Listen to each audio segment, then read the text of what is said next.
All right, greetings from the Dark Continent. Conscious Caracol here, or Adams van Sail, here to shine a light on the goings-on down south here at the southern tip of Africa, but particularly the cyberspace here at the southern tip of Africa, as Donald Trump calls it, the cyber.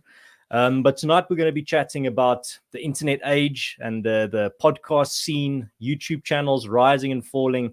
And to join me for that conversation are two, I think, I want to use the term internet veterans or content creator veterans, but that's not a very glamorous label that I think anyone would willingly give themselves. But two content creators that have been creating content for one almost a decade and the other well over a decade, Renaldo Gouws and Roman Cabanac. Welcome on the show. Looking forward to it. How's it? Thanks for having us. And All right. the one who's been doing it for over a decade literally looks like Paul Creer, so we know who you're talking about. Well, Yeah, well, it's not an insult. all right. So I think let's start on that personal note when it comes to your content creation journey. Renaldo, you are probably the biggest veteran when it comes to content creation. When did you start creating content and why? What was it about? How's it to all the viewers, and how's it to Ramon and to you, Adams? I started in 2008, I believe. I started my YouTube channel in 2007, but I started uploading content in 2008. When was YouTube? And the when reason did YouTube start? 2006, 2006, 2007. Yeah. So sure. I remember I think it was a half a meg connection back in the day. It was over a satellite. It wasn't like a Telcom, like when people say they rip out the old LPs when they want to listen to music, it feels like that. So yeah, I started my channel because of Julius Malema, believe it or not. When he was the youth leader of the ANC, singing songs about killing people. Not much has changed over the last like 16, 17 years. But I mean, I started my channel to voice my opinion on, what is being said and how ridiculous it is. And here we are so many years later, and it's different political party, but the same kind of singing and dancing. And Roman, you didn't get your start on YouTube, but your content creation was podcast form, just audio. Correct. 2015, Cliff Central was a year old, and someone who I follow on X to this day, called Marcel_ZA, said, when are you and someone else called Jonathan Witt starting a podcast? And I DM'd Jonathan Witt, who I never met in real life. I was like, well, should we just do a podcast? He's like, yes, I know Gareth, Cliff. Let us go meet him together. And then, the first episode was on the fascism of Rhodes Must Fall. Let's just say it was a bit prescient. Yeah. No, well, that's a blast from the past. I mean, Americans and Europeans always find it so strange when I tell them that the whole statue toppling phenomenon started in South Africa. It started with Rhodes Must Fall, and then it jumped over to the British Isles, to England, and then it jumped over to the Americas. It's a little bit of a toxic piece of pioneering work there. But I think that actually leads us into the topic of tonight's discussion. I don't think that phenomenon would be jumping from South Africa to Britain to the United States without social media. And that's what I want to talk to you gents about tonight, is the bad and the good about social media, but particularly in the South African context. But I think what some of our analysis will prove about the South African context is that it might as well be applicable to the United States and South Africa as well. So, I mean, do you agree that these types of political movements like Rhodes Must Fall, I mean, another example would be just everything that goes into the woke box, all these political phenomenon that we see today, you guys don't think that that it definitely is reliant on the internet for its spread? Paul? Well, who wants to go first? No, go ahead. You can go, Renaldo. Age before beauty, as they say. Thank you. Yes, experience.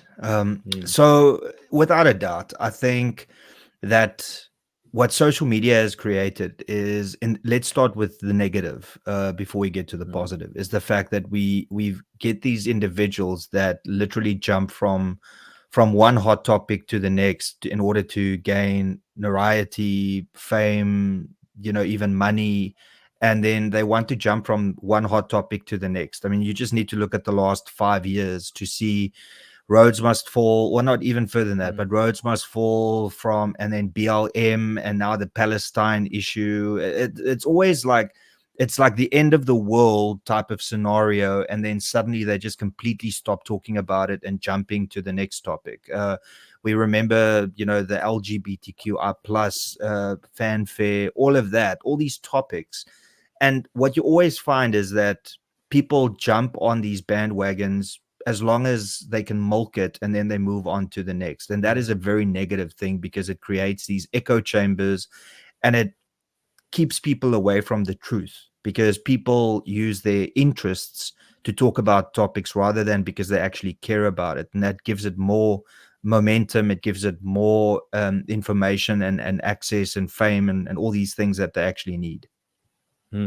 I mean, we have a terminology for it at this point. It's called the current thing. It's just the thing that whatever topic or event is capturing everyone's imagination and their focus, and then they move on. I think the best example of that, the perfect example, is last year when that submarine was trapped down at the Titanic, and everyone was watching, and then everyone a week later forgot about it, and it had the entire billions of people captivated, and then they just moved on. So like almost instantaneously.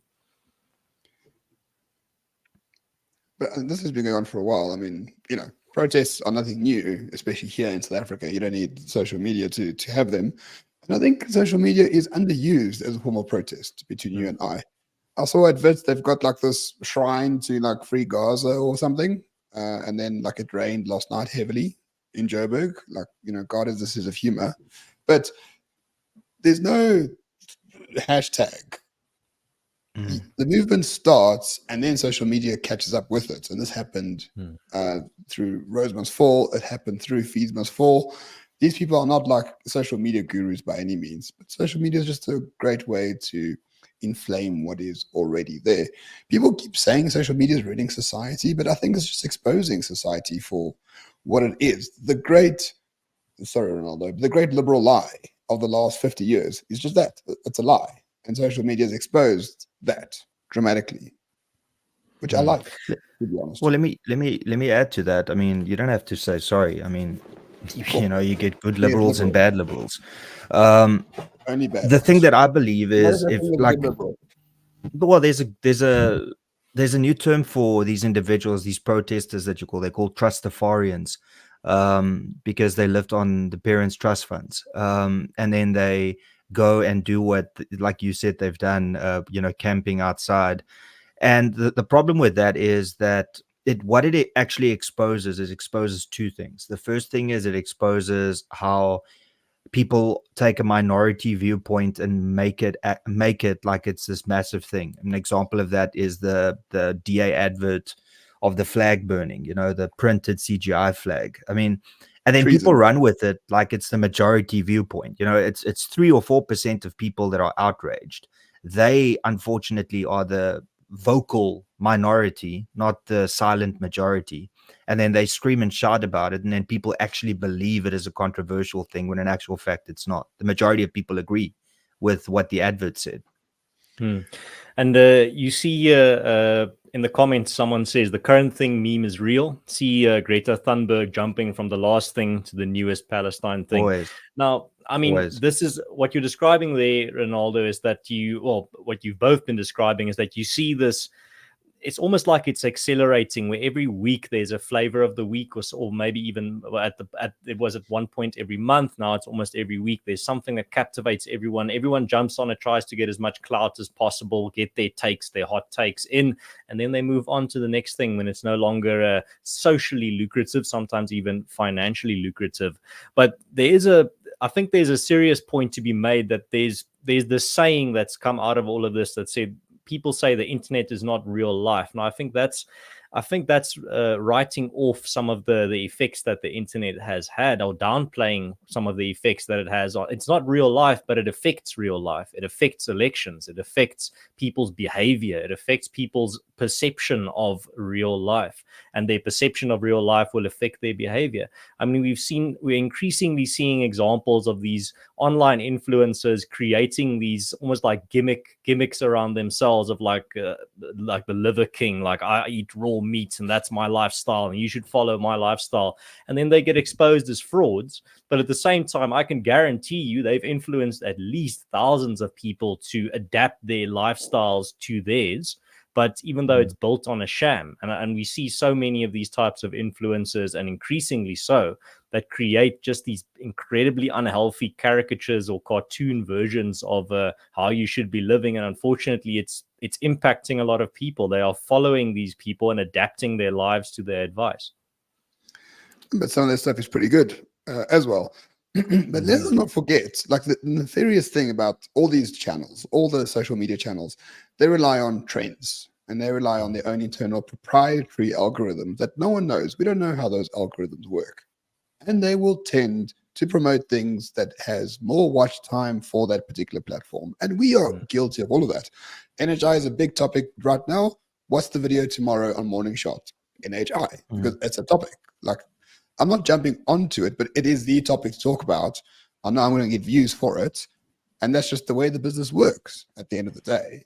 You must just try to be as honest with it as you can. So defending you, your overarching theme is caring about South Africa, or at least talking about South Africa. Whereas some people will jump from, one topic to the next and then they will willing to die on that hill. You are giving commentary on a topic where a lot of people are willing to die on that hill.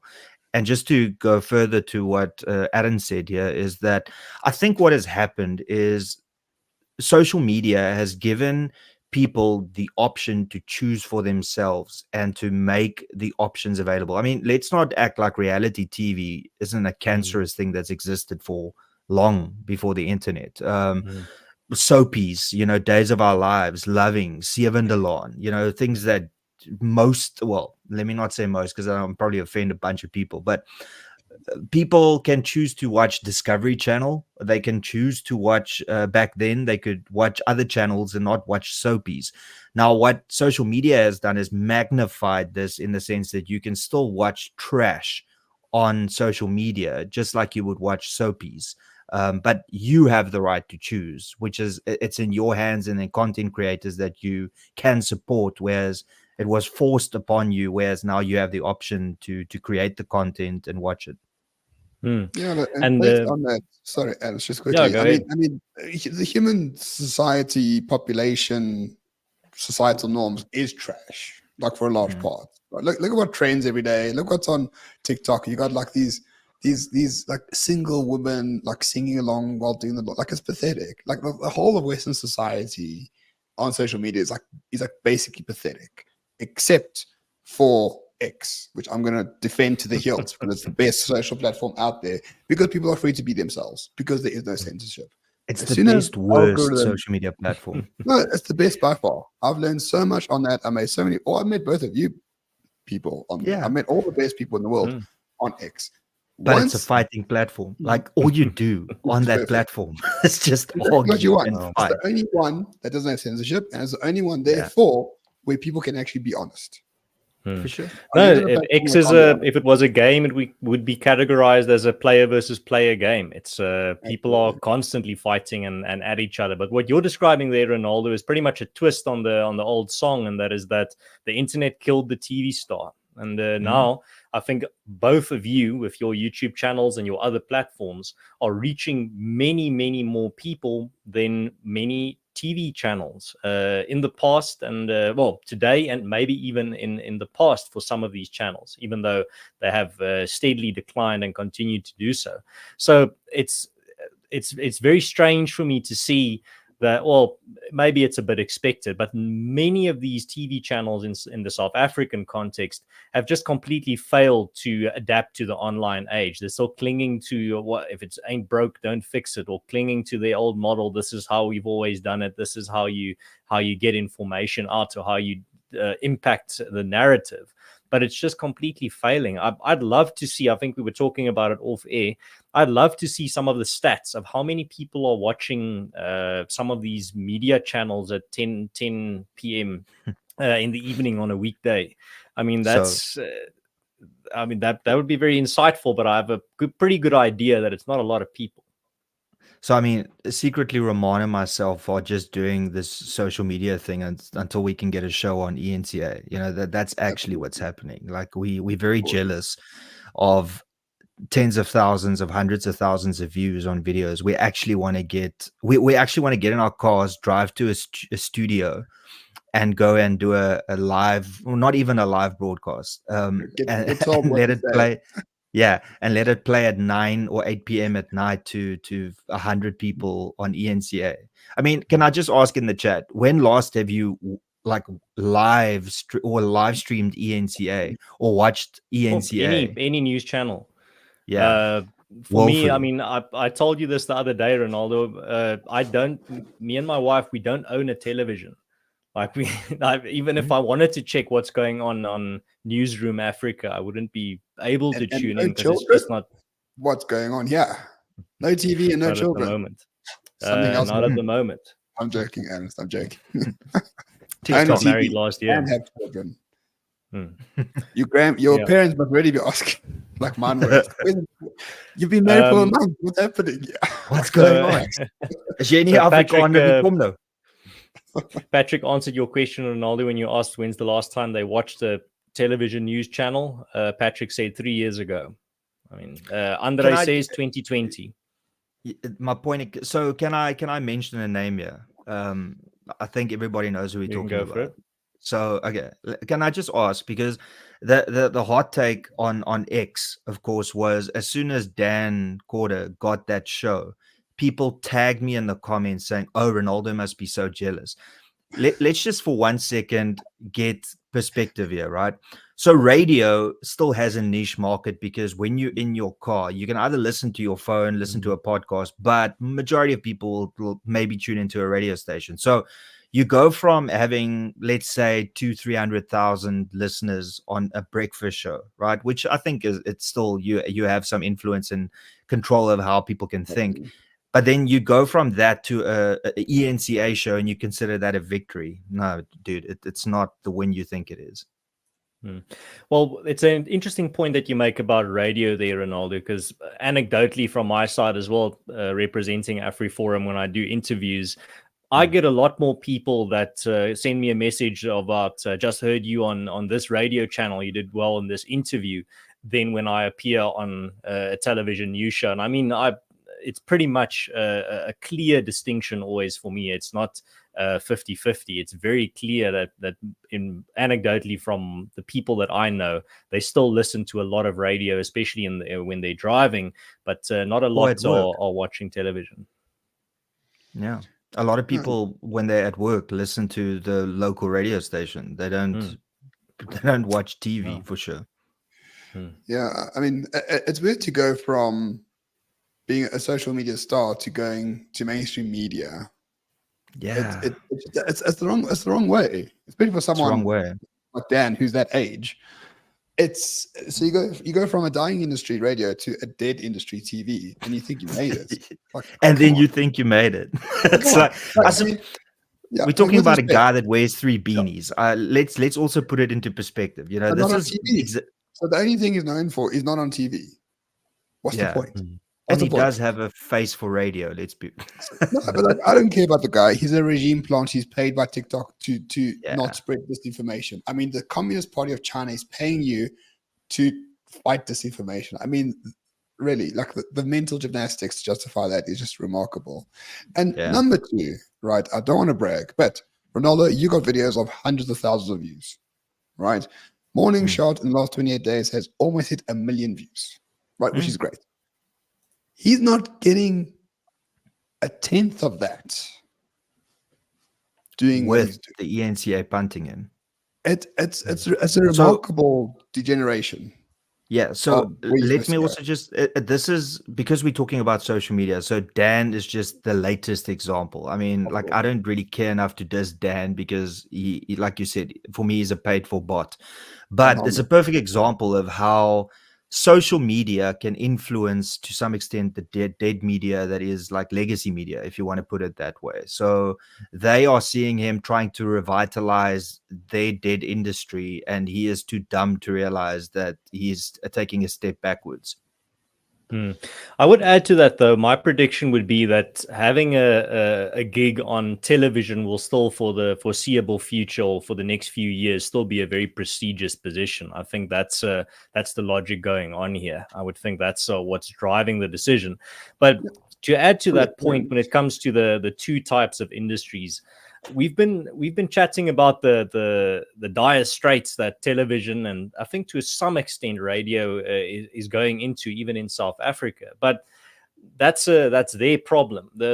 There's a new problem emerging in the online space, and I think that's the problem of imitation of a lot of real things in real life. So people become online activists, and then they imitate basically real world activism, and they think posting 1,000 tweets every day is going to, or X posts or YouTube videos is going to make a big difference. I mean, I've actually seen people, unfortunately, say this exact thing. Unironically, they say they're so tired. They've made thousands of YouTube videos and tweets, and it didn't make a difference. I'm like, well, I could have told you that from the beginning. But I mean, it's an example of a mindset that I think is one of the negative sides of social media, is that it creates so many imitations. It creates social imitation as well. So when you, for example, chat to someone over a screen, now we're chatting because there's a literal practical distance between us. We can't be sitting in the same room chatting.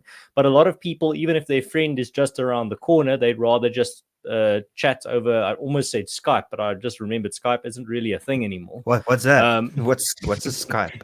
Okay, so boomer. a lot of people chat over video rather than actually seeing someone in person, or only socialize online and think that their social life is booming, but it's their brain being tricked. They're not experiencing the real thing. And the same applies to activism, where people post, like I said, thousands and thousands of online content and fool themselves into thinking, I'm making a difference, I'm changing the world. Doesn't mean that creating online content can't have a positive and real impact in the world, but don't fool yourself. It's not the same as actually building and creating something and doing something in the real world. It's incomparable. I agree with that. Reactive. A lot of the stuff is very reactive. I mean, anyone, sorry, Ronaldo, if you had, but like, for example, like even people that you sort of watch sometimes, like Tim Pool or whatever, I don't like him, but it's Ben Shapiro. These people are reacting to the world. They're not sort of building something tangible. Yeah, they're building a business, they're making money. You know, even morning shops. Okay, we make money, but like really little from YouTube. Ronaldo will know. Like, we don't make good money from YouTube at all on morning shop. We have no advertisers, because we're very honest. But we don't do it for the money. But it's essentially it's reacting to the world. It's reacting to news out there, giving a perspective, and people like that perspective. I'm under no illusion whatsoever that I can change this country. I can hopefully inform 100,000 people or 200,000 people, and then over time maybe that might have a change somewhere. But there's no comparison between me in my studio doing videos and AfriForum fixing the pothole and apprehending cable thieves. That is a far more important job. Yeah. And I do think though that, so like the morning shot has got a place in what's going to trigger all of this is when internet access becomes available as an everyday thing in rural communities. Because up until it reaches that point, and that's why I think so many people like Ramon and myself and you are fighting when, you know, this whole Starlink thing as an example, because that is something that we know will immediately add millions of people to the online space. And yeah, and the thing is, Ramon and yourself, and to me to an extent, even associated with the political party, people need access to information, and not a paid for SABC radio show that the rural communities listen to. So it plays an important part, perhaps not right now as much as it could, but it will play in 5 years from now and in 10 years from now. This is where elections will be won or lost, is on social media. Yeah, and I think both of you gents have seen the phenomenon where the people that are the loudest critics of real world action online are also the people that do the least. So there's almost like a direct correlation between how much online content you create criticizing people doing something in the real world and your actual doing something in the real world. But I think to add to that idea, it all comes back again to what I said earlier about imitation. People's minds are really being fooled into thinking that they're doing something. I'm waking people up. It's not just enough to wake people up. You have to get out of bed as well. You can't just say, I'm awake. I see the world for what it is. And I'm like, well, okay, but now what are you going to do about it? I'm going to create more content to wake more, or to reach a stage of awakeness that I've never reached before. I'm like, no, you gotta get out there. You gotta start doing something, and not just simply disseminating information or waking people up. You actually now have to start using the facts that you've uncovered to make a difference in the world. Otherwise, the battle of ideas should not be the goal. It should be the means towards the goal. The goal should always be real world action and making an impact in reality. The battle of ideas cannot be the goal itself, because then it's just gladiatorial combat. Then it's just, this week in this corner we have flat eartherism versus whatever, and next week we have this ideology versus this ideology, and they duke it out. And then you're just then the battle of ideas, or just ideas in general, is just a consumer product, ironically. Stop tweeting germ.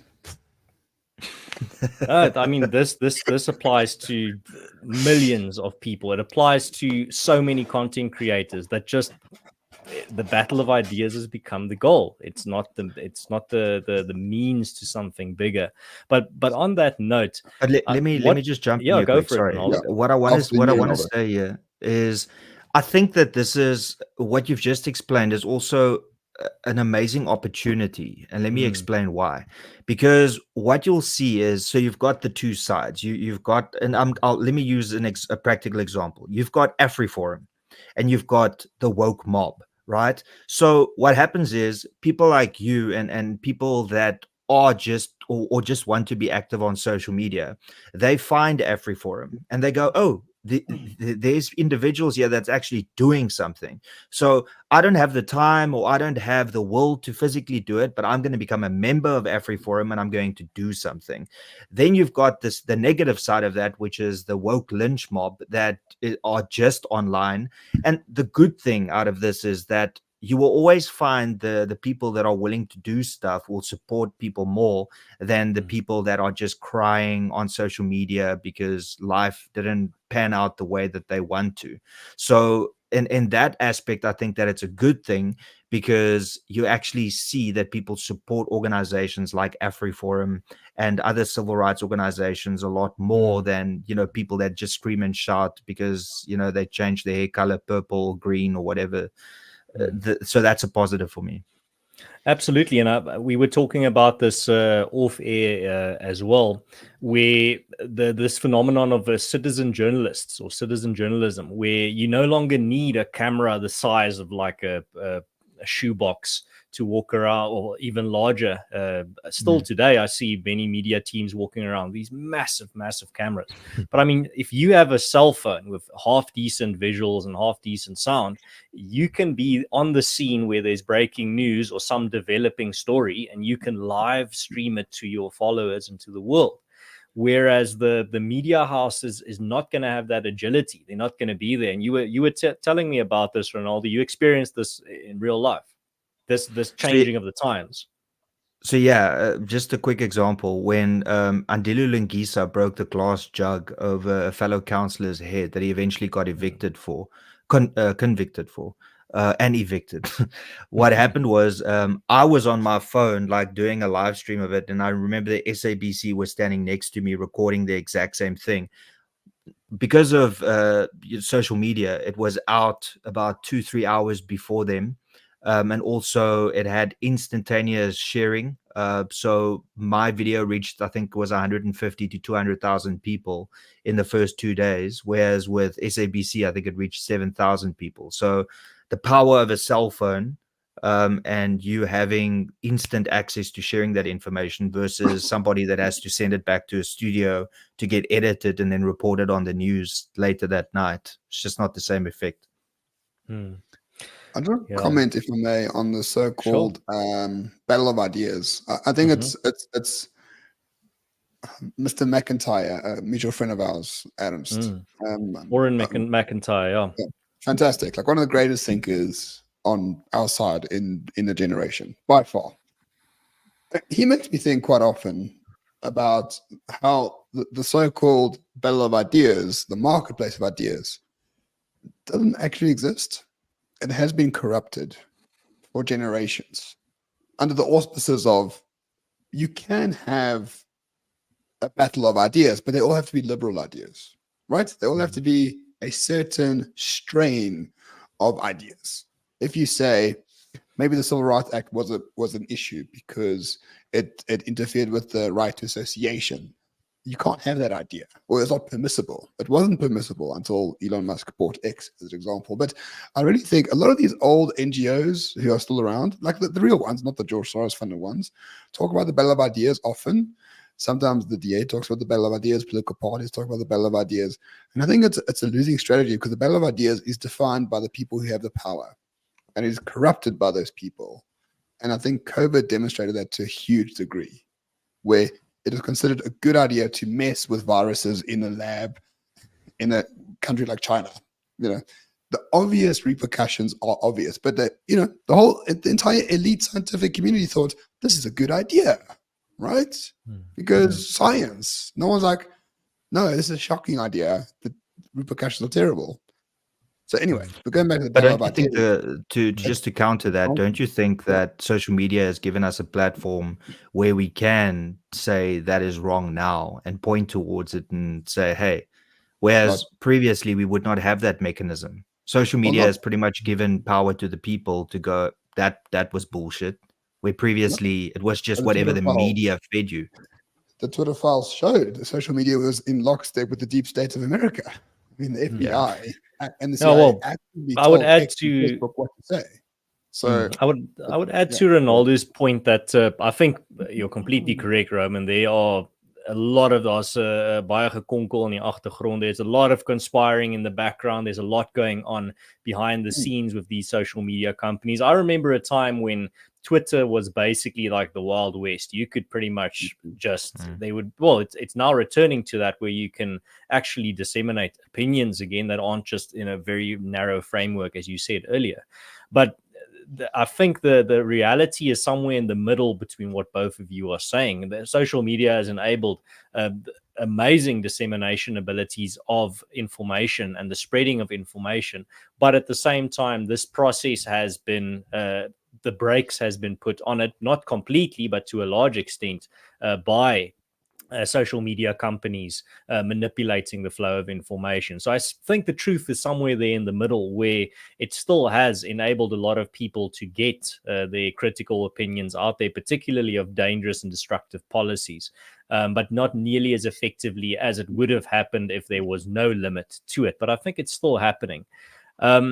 Another thing that I've noticed, and I think we've all experienced this now over the past decade, even just in South Africa, but you can see it in the wider world too, is it really takes a particular talent to translate online support into real world support. We've seen it so many times where you have a Facebook page and the Facebook page has like 500,000 likes, and then the Facebook page says, we're going to all get together at this one place, we're going to demonstrate against whatever issue it is, and then like 50 people or 30 people show up and wander around aimlessly.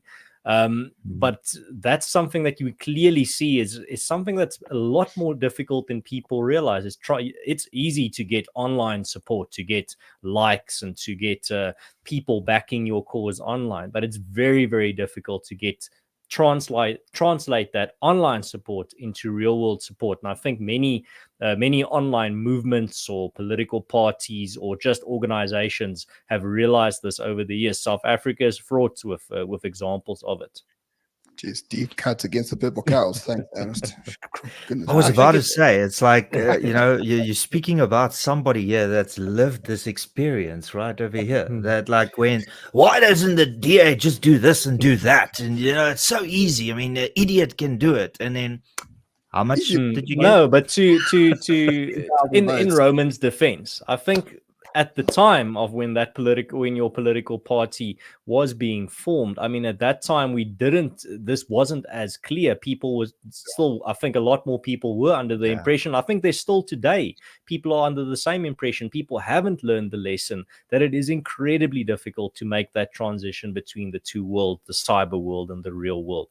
The best example is, for example, an organization like AfriForum compared to whatever flavor of the month, like right-wing organization comes on the fore, like we're the real representatives of the Boer folk, and then they have like 200,000 likes on Facebook, and then when they meet up somewhere, you see 20 people. But AfriForum is not based on likes on a page. AfriForum's membership base is literally, you can only call yourself an AfriForum member if you are a donating member, so you're making a real world contribution. So AfriForum's 315,000 donating members is actually a substantial statement, as opposed to having 500,000, 1 million likes on Facebook. I'd rather have 10,000 donating members than 500,000 likes on a Facebook page. And the experience of the past 10 years or so in South Africa and what we've seen abroad proves that point. That's what the ANC does best as well, manifesting support materially on the ground. Right. They do it very well. Right. The DA does it well as well, don't get me wrong. But a lot of people think, look at Twitter against the ANC. No, but look at the ANC. Like, people are bowing to Cyril, calling him daddy. Like that woman doesn't know what Twitter is, but she sees Cyril there. She's gonna anyway. So I think crazy.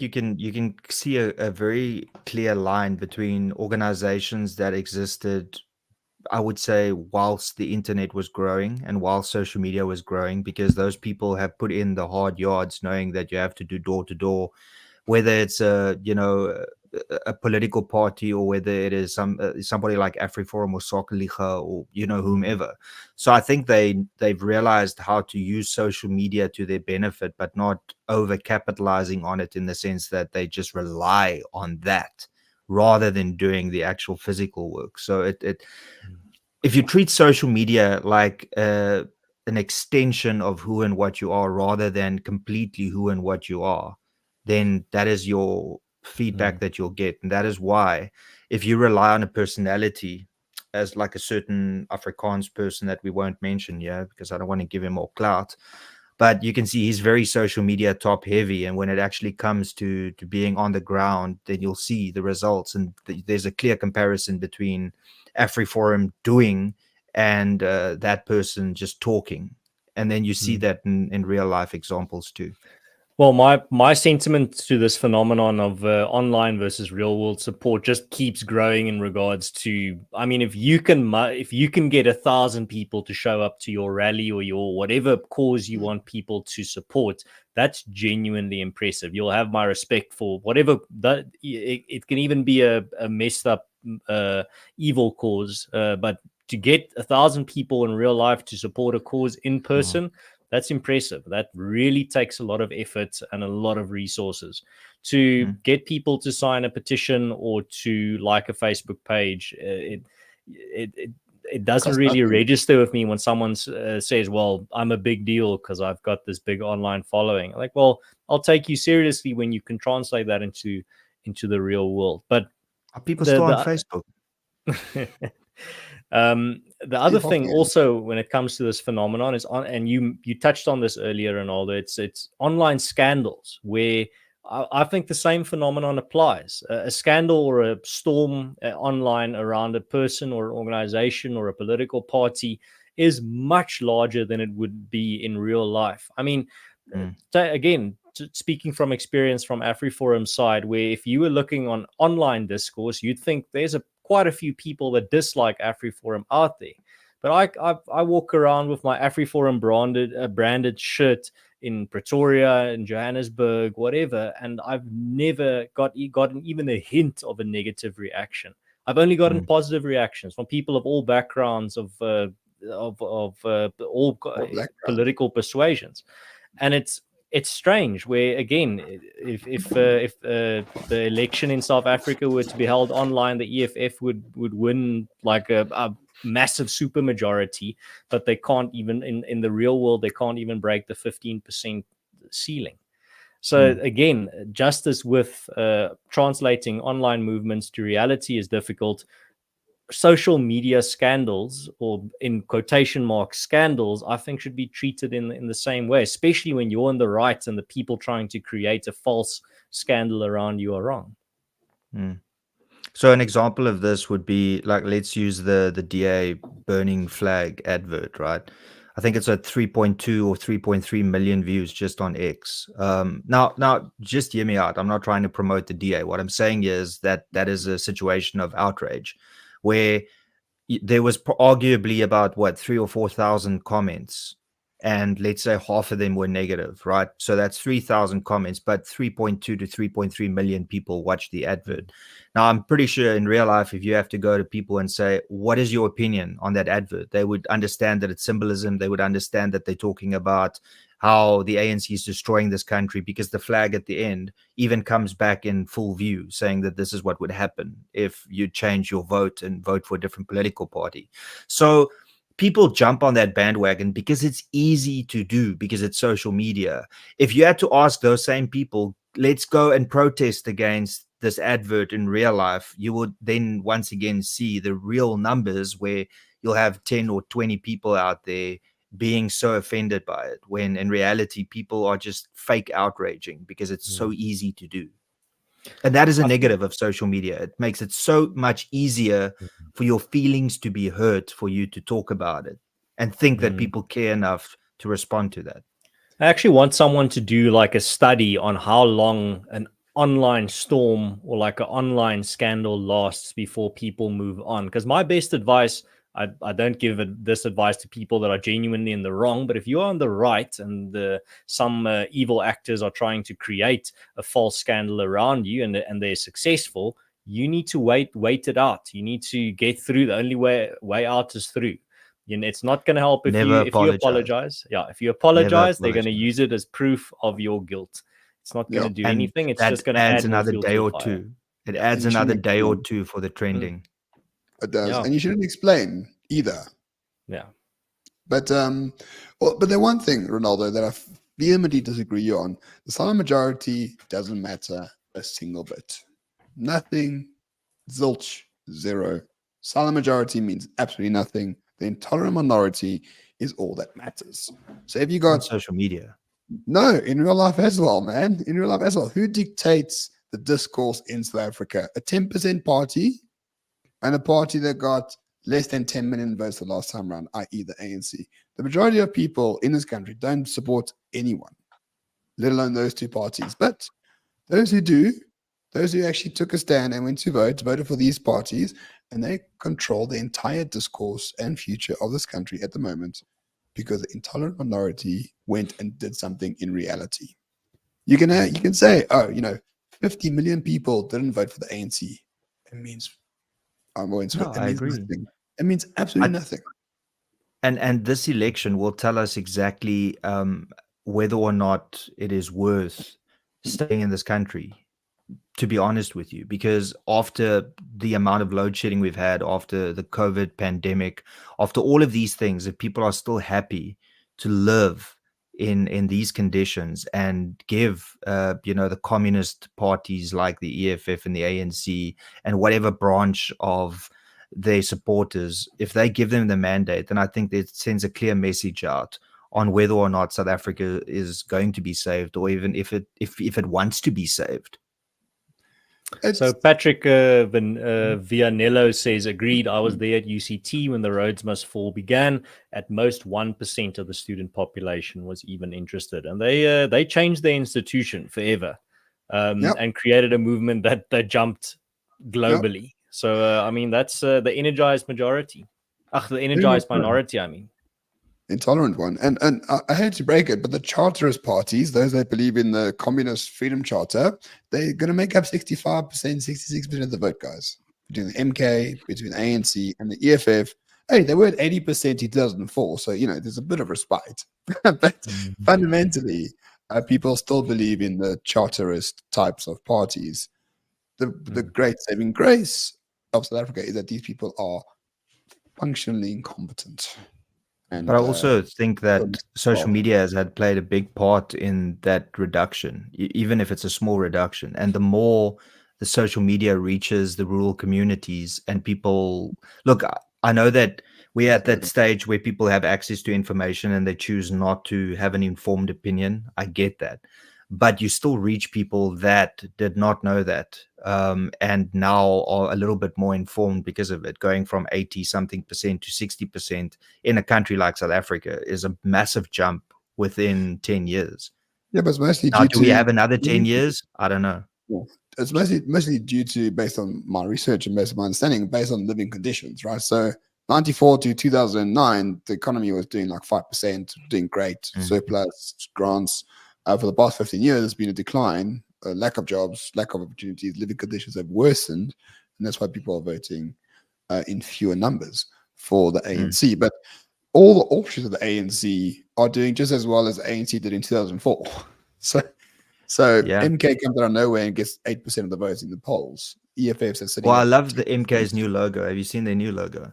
So, it's pretty much like a bloodbath of a bunch of Zulus that have stabbed each other in the back, because that's what's going on at the moment. It's just a bunch of Zulus lying there.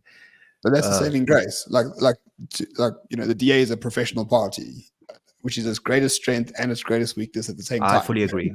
But it will the DA needs to move away from this organizational approach, and we need to get more personality back in the party. Oh, yes. And you got it. Just as soon as the camera turns on, it disappears for some reason. But exactly. The chaos is inherent to South Africa, and I think it's going to stay for a while.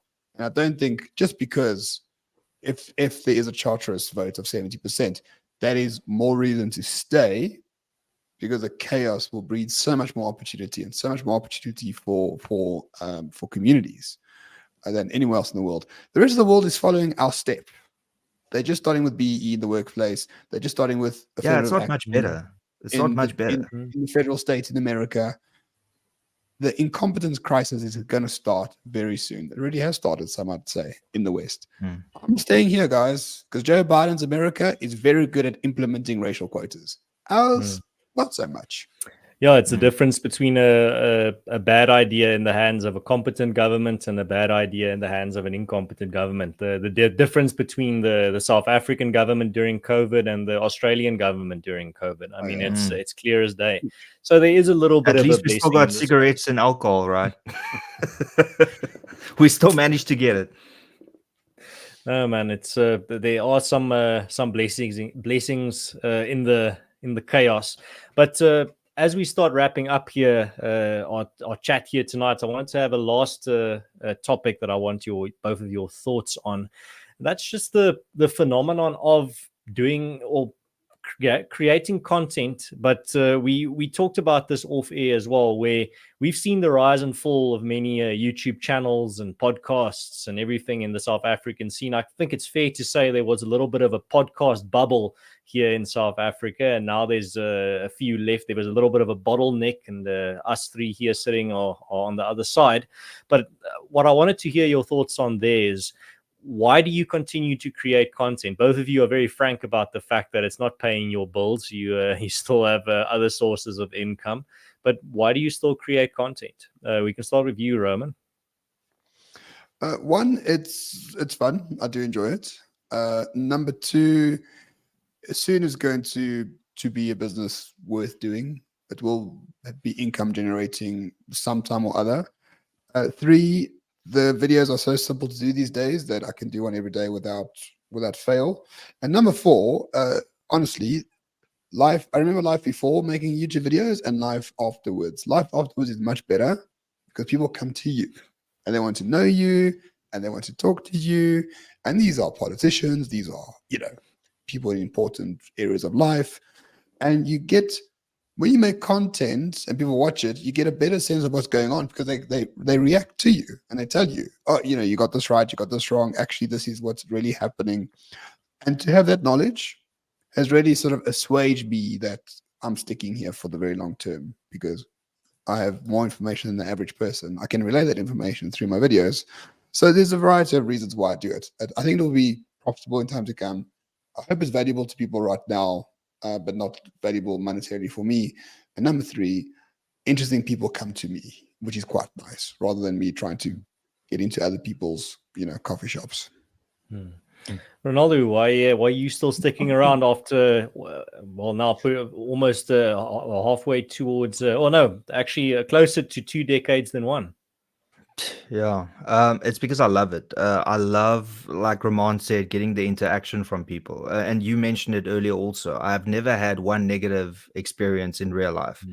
And I think this boils down to there might be somebody that has seen me in real life that really despises me, but they just don't have the guts to come up and tell you. Like real life is vastly different to social media. On social media, you can call somebody a racist, a bigot, a homophobe, and all of those things when they're not. But in real life, you can't challenge them that way. Not because you're going to get into fisticuffs or have a fight, but it's just because then you have to do one-on-one debating with somebody. So I love what I do, and I'm passionate about it. And also, I have built a career around it. I started talking a lot about what's wrong in this country, and then people said, okay, well, you talk a lot, but what are you going to actually do? And then that's why I entered politics. So for me, it's an extension of what I do in real life. And that is why I keep on doing it. I mean, because we know censorship is a real thing on YouTube, on Facebook, on various platforms beside X. And like Ramon said, it's investing in the future. It's to also one day show perhaps your children and show whomever that you did stand for something and that you were fighting the good fight. Where people, as an example, Helen Zille does, if it wasn't for mainstream media, the one good thing I'll say about them, you would have no track record of Helen Zille.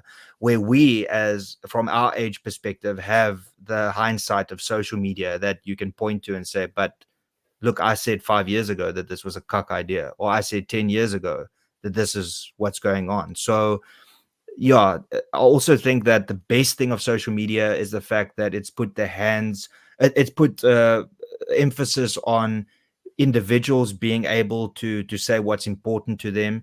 And it gets rid of legacy media, which is dictating to us what we should hear rather than what we want to hear, or what we believe to be true. But the negative side of that is also then, of course, that you've got these woke warriors that try and build a career out of it and get fame and money out of it. Sorry, that was a long answer. May I just add one more thing? I forgot to say this. Speak on the topic of why we're here. Media going forward is going to be driven by personality, right? So people, like when Daily Maverick went dark to protect democracy, no one can.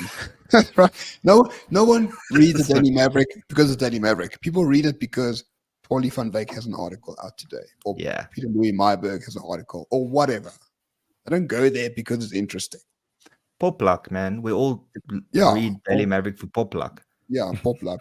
But if Paulie van Wyk, for example, had a Substack and she said, I want 50 Rand a month from like 1,000 people and I can do this full time, she's going to have so much money. Because why? Because she's a great journalist. Not she works with the Daily Maverick. She's a great journalist. Chris Cuomo was fired from CNN. Do we care that he was on CNN? No ways in hell we care. Now he's out of CNN. He's going to all the podcasts. He's building his own career. Tucker Carlson, same thing. Now he's out of Fox. The brand, the personality is so much more important than the brand. And I really think like Morning Shot could be that in time to come. People come to see me or to see Byron, and they're there because they like us as people. They're not there because Morning Shot says something, because Roman says something. And that's valuable. And that's also, to me, the future of media in the world, not just here. I agree. Yeah, and I mean, what wine pairs best with a shattered ego is the question.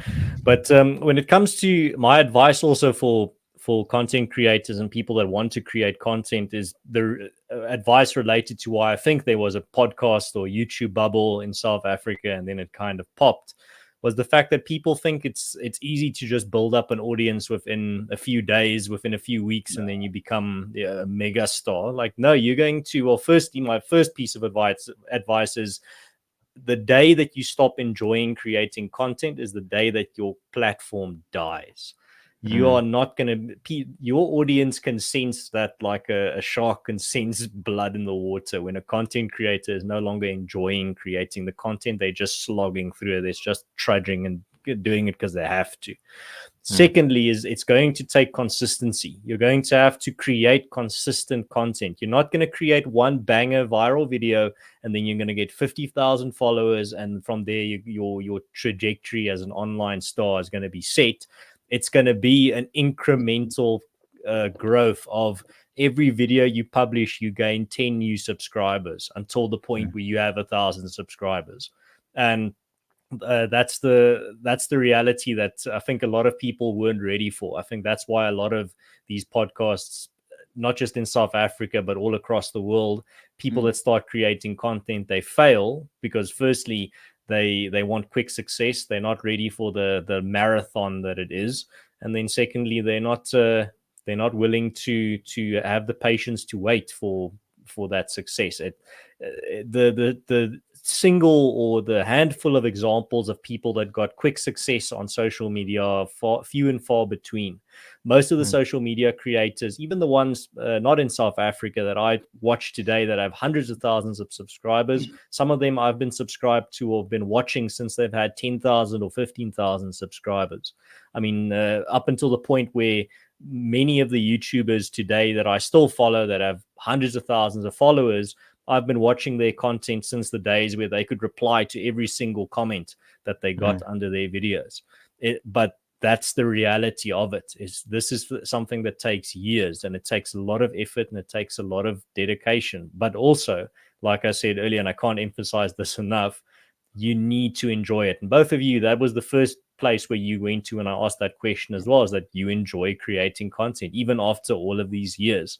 And that's what I tell people as well. I don't care how many people necessarily watch my show, as long as I see, for example, 20 or 15 or even 10 enjoyed watching something that I enjoyed making, then I'm fine with it. If it was my business, if my income relied on it, then I'd be panicking if I'm not getting thousands of people watching or if I'm not getting growth there. And that's why you should not do it.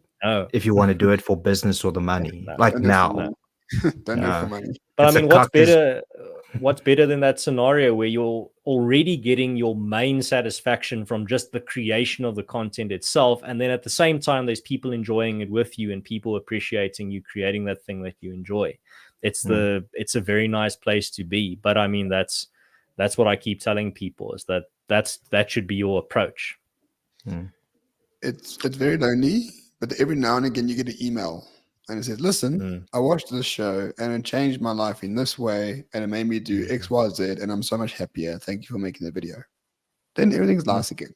Like, those things really matter. I think maybe you get it if you're a doctor and you help someone with a deep operation, but you don't get that in normal working scenarios. I mean, maybe as a war counselor you do or something like that, but some of that stuff is really helpful and works well for you to carry on, because it feels like you do it alone and you see people see it, but it's very rhetorical at the end of the day. 20,000 views. Okay. Put 20,000 people in a room. It's massive. 20,000 views on the internet. It fills a stadium.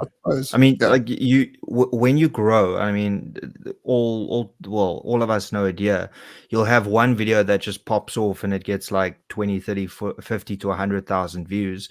and then you over the moon because of the numbers. But what actually is driving it is what people tell you, and say, I really enjoyed this video. So you can get 100 negative comments because that's what we've all grown accustomed to, because that is what social media is. But you get that one positive comment that just says, thanks, Ronaldo, I didn't really understand this until you explained it, and I agree with your viewpoint. That then is motivated enough to make another video, because you've reached one person, which is what the point of it all is to reach people. All of us here create content because we want people to see it. And when people see it and they understand what you are trying to say, and even when people change your opinion, like, I mean, I had live streams with Ramon and with other people that changed my opinion on things. An example of this is farm murders, like with Adam's Roots and with you, I believe, even. We had an online other debate. Adams. I still remember it. Yeah. So, I mean, as long as you open to your... Sorry, say. I'm sorry, Ronaldo, if I remember correctly, maybe I'm taking like fallen valor here. Did I introduce you to AfriForum? I remember we spoke about it. You were like, oh, AfriForum, nah. And then I said, I don't think you introduced me to AfriForum, but what I do think is you opened the door for me to consider to discuss something with Adam's Roots. So, or now yeah. Now I'm a centrist. Right, gents, it's 8:00, so I'm going to give you one more opportunity just to leave the audience with a thought. It can be or some final thing to think about or to consider this week. It can be a short idea, or it can be a question or anything. What would you leave them with? You can start with you, Ronaldo. Don't subscribe to Morning Shot. It's a horseshit channel. No, I'm joking. Instead of promoting my channel, please, guys, 29th of May is here. Please do the right thing. Go and vote. That is something people died for you to have that opportunity. I know that a lot of people think it's just an excuse to drink. It's an excuse to have a babalas on, but do the right thing. Be that one person in your circle of friends that motivate people to go out and vote. Even if for some reason people in your family don't believe it's worth it, it is, because you've got the power to change this country. So please just do that. And then if you like my content, you can follow me on X, you can follow me on YouTube, you can follow me on Facebook, you can follow me on TikTok. Renaldo Gouws. Thank you very much. Yeah, there's just before you go, Roman, there's a link to both of your content in the description, or links. So for the lazy people that don't want to type in the search bar, there's also a link there in the description, so you can go check that out. But yeah, Roman, what would you leave the audience with? I mean, I don't have anything sort of really great to say. I know that there's a lot of anxiety around the NHI, and I think there shouldn't be. I think it's the last kick of a dying horse. Cyril is rather dumb, but not dumb enough to think that he can pass this without funding models, without all sorts of things from places he doesn't control, like the Treasury. So before you want to move to New Zealand or some other hellhole, the NHI is not going to happen. AfriForum is in our corner. Solidarity is in our corner. The DA is in our corner. The health medical professionals are in our corner. Even Cyril Ramaphosa's own allies, like Business Unity South Africa, even they want to sue him for signing the NHI. And the court cases will, just to add, the court cases will not make it allow it to be implemented anytime soon. Forget about it. Exactly. South Africa is going to be perfectly fine. Very bumpy next 5 years. Don't rely solely on politicians to determine your future. We live in a great country where we can determine our own future as communities. And I really believe that. And you should really, really imbibe that as well. And, vote for Ronaldo if you really think he's great. So with pleasure, do it. But don't think if Ronaldo doesn't win that the end of times is nigh. That's actually not the case. In other countries, yes. Here, no. Yeah, no, I mean, that's the best advice I can give anyone in regards to particularly bringing it back to our topic here tonight, is identify those organizations, individuals, people that are making a difference in reality out there, people making a positive change. and support those people. And you can support them in many ways. You can support them with your vote if it's a political party. You can support them with a donation if it's an organization. And you can support them with your time by volunteering if it's like a soup kitchen or an organization that does community-based work. There's many ways in which you can support people doing good. You just have to do that. You have to make the effort as well. I always tell people when they say, well, what difference will I make? I'm like, well, if you dedicate 30 minutes a month to volunteer work or an hour a month to volunteering at some organization doing good work, you're already doing more than 95% of people out there. If you're giving a 30 Rand donation to a good cause, not some international NGO or charity, to a local based organization where you can see what they're doing with that money, if you're doing that, then you're doing much more than most people out there. So that would be my advice also on that point. But Renaldo, Roman, thank you very much for your insights and your this chat here tonight. I really enjoyed it. And also thanks to the audience for your questions and your comments. Like I said, all the links in the description to both these gents' content. I endorse both of them. I think their content is amazing, and it's something that I think I would not hesitate to recommend to anyone. But then also, if you're new to this channel and you like these types of conversations, you can subscribe, leave a like, and also share with your friends and family and on your social media to get more people to come check out these types of conversations and join the conversation as well, which you can do by, well, now the opportunity for the live chat is over, but you can still go to the comment section and leave your thoughts and questions and ideas there. I read all of them. I respond to as many as I can. And yeah, well, Roman, Renaldo, I hope you have a great rest of your evening and rest of your week. And I'll chat to you, both of you, again real soon. Thanks. Cheers. Thank you. Cheers. All right. Cheers, guys. Have a good one, and God bless.